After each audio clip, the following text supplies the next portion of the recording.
श्री त्रिलोक चंद छाबड़ा।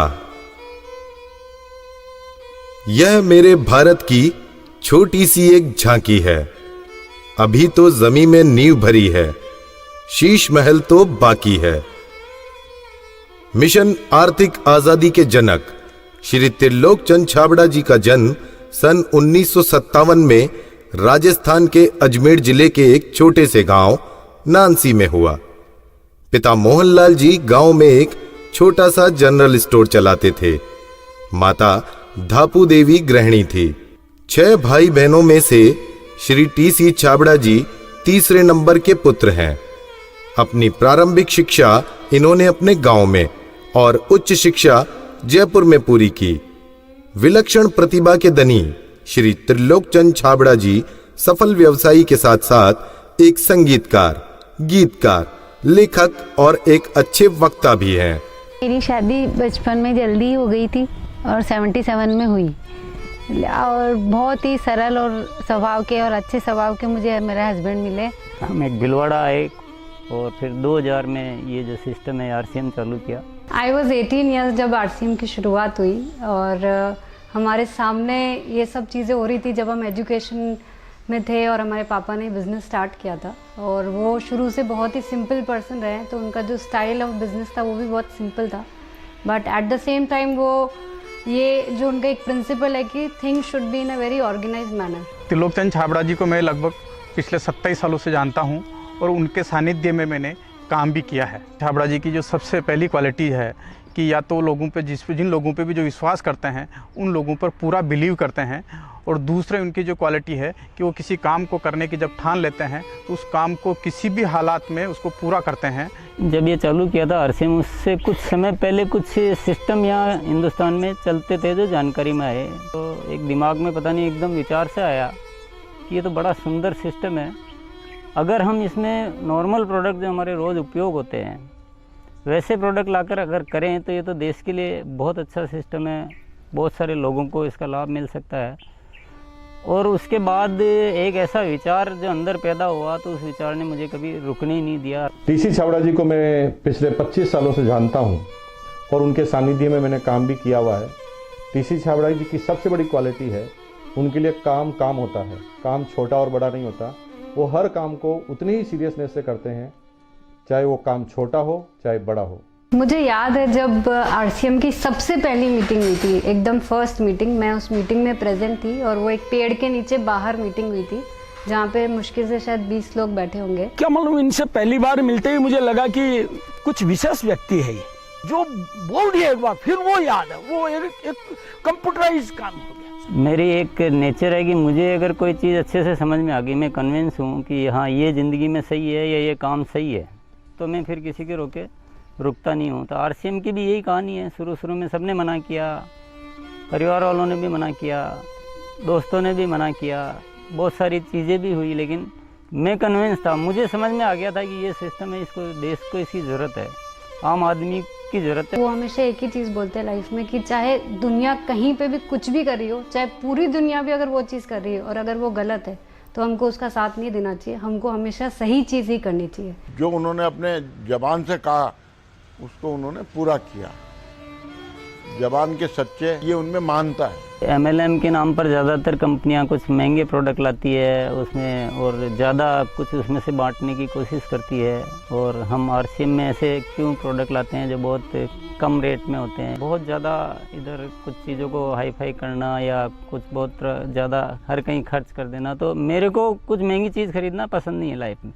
तो मेरे को जो पसंद नहीं है मैं बेच कैसे सकता हूँ। हमारे हिंदुस्तान का मिशन मंगल इसका एक बहुत बढ़िया उदाहरण है कि उन्होंने उस पर्टिकुलर बजट में उनको बनाने की सोचा तो उन्होंने वो चीज़ बना कर दी। ये कोई भी वादा करते हैं वो पूरा करते हैं, और इन्होंने जो सोच लिया कि मुझे ये काम करना है वो करके रहते हैं, और इन्होंने जो भी सोचा ईमानदारी से कर रहे हैं पूरा।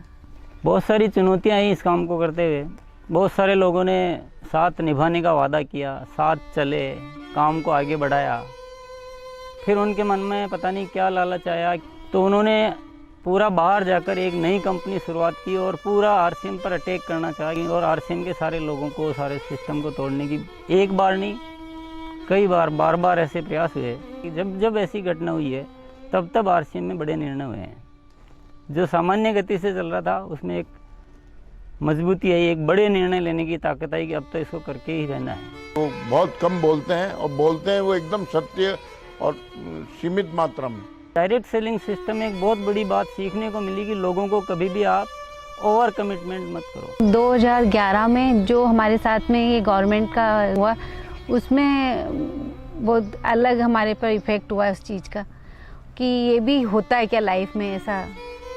और वो ये जो एक फेज़ था वो बिल्कुल बहुत कठिनाई का दौर था, बहुत ख़राब स्थिति से हमें गुजरना पड़ा। मेरे परिवार पर संकट आए और परिवार से ज़्यादा जो हमारे जो टीम है, हमारे जो इतना बड़ा हिंदुस्तान में परिवार बन चुका था, उसको सबको दिक्कतें आई। लेकिन एक मन में विश्वास था कि आखिर जो सत्य वो तो सामने आएगा। ऐसा ट्रैजिक पीरियड आया था कि पूरी दुनिया ने ही बोल सकते साथ छोड़ दिया। इनफैक्ट जो एकदम अपने बोलने के लिए होते हैं उन लोगों ने भी साथ छोड़ दिया। लेकिन पापा की वो जो हिम्मत थी, और जब भी हमने उसके बाद या उस दौरान जब भी हमको मौका मिला उनसे बात करने का, उन्होंने एक ही चीज़ बस हमको बोली थी कि सब कुछ ठीक होगा क्योंकि हमने कुछ गलत नहीं किया किसी के साथ। हमारे जो आरसीएम परिवार है उनका इतना विश्वास था कि उन्होंने 1 साल इंतज़ार किया और पूरा डटे रहे। और जब उनका इतना विश्वास था तो उस विश्वास में इतनी ताकत आ गई और ये सब चीज़ें, जो भी संकट का समय था वो निकला और अब सब चीज़ें धीरे धीरे अच्छी हो रही है। ऐसे साथी मुझे इस सिस्टम की वजह से मिले। आज इतनी बड़ी सेना कह सकते हैं, इतना बड़ा परिवार कह सकते हैं देश के कोने कोने में, और उसमें इतने जो संस्कार बने हैं, ये हमारे लिए एक बहुत खुशी की बात है। इतना बड़ा व्यापार उद्योग धंधा होने के बावजूद, इतनी बड़ा साम्राज्य होने के बाद भी उनमें तनिक भर भी अहंकार या पैसा होने का घमंड दिखलाई नहीं देता है। ये उनकी सादगी और उनकी मानता को दर्शाता है। मुझे मेरे फादर इन लॉ की एक क्वालिटी सबसे अच्छी लगती है कि वो आज इतना बड़ा बिजनेस करने के बावजूद भी वो इतने डाउन टू अर्थ है कि किसी को भी विश्वास नहीं होता जब मैं उन्हें उनकी बातें, उनके किस्से सुनाती हूँ। एक छोटी सी बात ले लीजिए, अगर हम जब भी खाना खाते हैं हम डाइनिंग टेबल में बैठ के खाते हैं, पर वो आज भी प्रेफर करते हैं कि हम ज़मीन पे उनके साथ बैठ के उनके साथ भोजन करें। त्रिलोकचंद जी छाबड़ा एक व्यक्ति नहीं, आंदोलन है। उनके जीवन में उन्होंने बहुत संघर्ष तो किया ही है, लेकिन सबसे बड़ी बात उनमें है सादगी और सच्चाई। आरसीएम की शुरुआत से ही मैं काम कर रहा हूं, और जब आरसीएम बिजनेस की शुरुआत हुई थी तो टीसी छाबड़ा जी की एक सोच थी कि दुनिया में जो कंपनियां आती है मल्टी लेवल मार्केटिंग में, वो बड़ी बड़ी और महंगे महंगे प्रोडक्ट लेकर आती है। और टीसी छाबड़ा जी की सोच थी कि मैं एक ऐसी कंपनी की स्थापना करूं जो इस तरह के प्रोडक्ट बनाए जो इंडियन रेट में हो, इंडियन कल्चर में हो, इंडियन मेंटालिटी को सूट करते हो, और आम आदमी उस बिजनेस को कर सके, आम आदमी अपने जीवन को बदल सके। 2016 में इसकी गाइडलाइन जारी की गई भारत सरकार द्वारा। उसके बाद से इसमें काफ़ी स्पष्टता आ चुकी है। उसके बाद हमने पूरे सिस्टम सेट किए, हमने पूरे टेक्नीशियंस सेट किए, हमने लेबोरेटरी सेट की, और इतना बड़ा सेटअप हो चुका है कि आज हमारे आरसीएम की प्रोडक्ट रेंज में करीब 400 प्रोडक्ट शामिल हो चुके हैं और आगे ये श्रृंखला चालू है। आरसीएम क्यों अपनी ओन मैन्युफैक्चरिंग इकाइयाँ स्थापित करता है या अपना सेटअप क्यों लगाता है, इसके पीछे जो मुख्य कारण है कि आरसीएम ने अपने प्रोडक्ट डेवलपमेंट में 4 कमिटमेंट कर रखे हैं कि ये चारों चीज़ें हमेशा रहेगी। पहली चीज़ है प्रोडक्ट उपयोगी होंगे, दूसरा स्वास्थ्य के लिए अच्छे होंगे, क्वालिटी नंबर 1 होगी और रेट बहुत रीजनेबल होगी। आरसीएम हमेशा उसके लिए कमिटेड है और इसीलिए इतनी सारी इकाइयाँ स्थापित की गई है और नए प्रोजेक्ट प्लानिंग में है। फर्स्ट ईयर था उस समय 21 करोड़ का टोटल टर्नओवर हुआ था और हाईएस्ट टर्नओवर जो है आरसीएम का वो 1750 करोड़ तक एक साल का हो चुका है। अच्छी बात ये कि हर साल 30% ग्रोथ हो रही है, पिछले 5-6 सालों से मेंटेन ग्रोथ है। अपनी तरफ से पूरी कोशिश ये रहेगी कि कोई भी कमी किसी भी तरह की हमारी तरफ से नहीं रहेगी कि इस काम को एक बहुत ऊंचे मुकाम पर पहुंचाना है। और जब लाखों लोगों के जीवन में अगर हमारे इस छोटे से प्रयास की वजह से अगर थोड़ा भी हम कुछ योगदान कर सकते हैं, ये हमारे लिए बहुत गर्व की बात है। मेरा गोल जो है वो ये है कि आज अपन इस RCM को हिंदुस्तान में ही नहीं बल्कि कुछ ऐसा करेंगे कि पूरे विश्व में इसका बहुत बड़ा नाम हो।